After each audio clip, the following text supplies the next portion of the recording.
ఉదయకాల ప్రార్థన. ఆలోచనకర్త, ఆశ్చర్యకరుడైన తండ్రి, బలవంతుడైనటువంటి నా తండ్రి, మీకే వేలాది వందనాలు. సర్వ సృష్టికర్త అయినటువంటి నా తండ్రి, మీకే స్తుతి స్తోత్రములు. ఆది అంత్యము లేనటువంటి నా ప్రభువా, మీకే స్తుతి స్తోత్రములు. స్తుతుల సింహాసనపై ఆసీనుడైనటువంటి దేవా, మీకే స్తుతి స్తోత్రములు. వేకువనే మమ్ము మీ ప్రేమతో నింపుదేవా. ఆకాశమంతా ఉన్నతమైన కృపతో నన్ను బ్రోవాడా, మీకే స్తుతి స్తోత్రములు. తప్పుపోయిన దాన్ని వెదికి రక్షించే లోక రక్షక, మీకే స్తుతి స్తోత్రములు. నీవు నాకు అమూల్యమైన వాడువని చెప్పిన దేవా, మీకే స్తుతి స్తోత్రములు. మమ్మల్ని ఓదార్చుటకు నేనున్నాను అని అభయమిచ్చు ప్రభువా, మీకే స్తుతి స్తోత్రములు.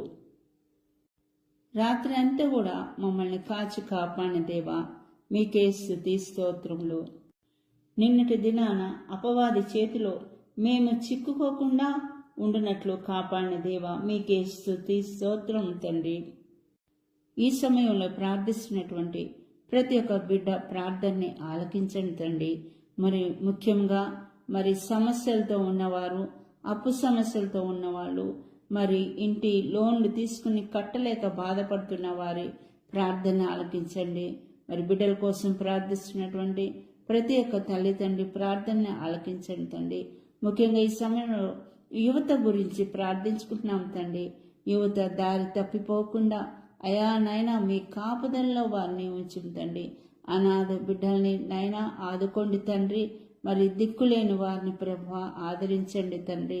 ఈ సమయంలో క్యాన్సర్ జబ్బుతో బాధపడుతున్న వారు, గుండె జబ్బుతో బాధపడే వారిని అయా మీ గాయమైన హస్తాన్ని వారిపై ఉంచి వారిని ముట్టి స్వస్థపరచండి తండ్రి. కుటుంబాల్లో శాంతి సమాధానాన్ని దయచేయం తండ్రి. ఇంటర్వ్యూలకి వెళ్తున్న వారికి నైనా సహాయం చేయండి తండ్రి. వారి ప్రార్థనని ఆలకించండి ప్రభువా. మాకు మరి ఒక దినాన్ని ఇచ్చినందుకు మీకే స్తుతి స్తోత్రం తండ్రి.